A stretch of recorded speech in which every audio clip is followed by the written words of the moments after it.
Par idéologie, vous persistez à financer des éoliennes qui ne produisent d'énergie que 20 à 25% du temps. Cette intermittence déstabilise le réseau électrique et doit être compensée par des énergies pilotables comme le nucléaire. Pourtant, vous voulez réduire la part du nucléaire. Qu'est-ce qui le remplacera? Le gaz ou le charbon comme en Allemagne? Vous voyez bien que vous êtes dans la contradiction la plus totale. D'autant que la prolifération des éoliennes défigure nos paysages, engendre un bétonnage massif et soulève de sérieuses interrogations en matière de santé publique. Pour atteindre 15 à 20% de production éolienne d'ici 2028, il faudra presque doubler le nombre d'éoliennes, soit plus de 90 milliards d'euros.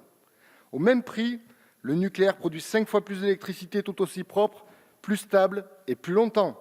Même la Cour des comptes dénonce cette gabegie aberrante.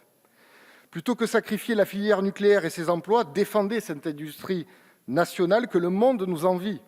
Les programmes français au Royaume-Uni et en Chine en sont d'ailleurs la meilleure démonstration. Si vous êtes vraiment attaché au développement des énergies renouvelables, pourquoi êtes-vous en train de privatiser la première d'entre elles en bradant la gestion de 400 barrages hydrauliques financés par le contribuable?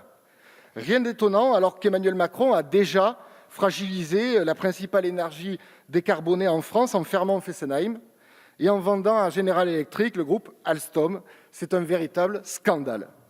Rien d'étonnant alors que vous vous apprêtez à démanteler EDF avec le projet Hercule qui retardera la lutte contre le réchauffement climatique. Vous allez démembrer le deuxième producteur d'électricité de la planète et l'un des leaders mondiaux de l'électricité bas carbone, qui en plus participe du rayonnement de la France dans le monde et garantit notre souveraineté énergétique.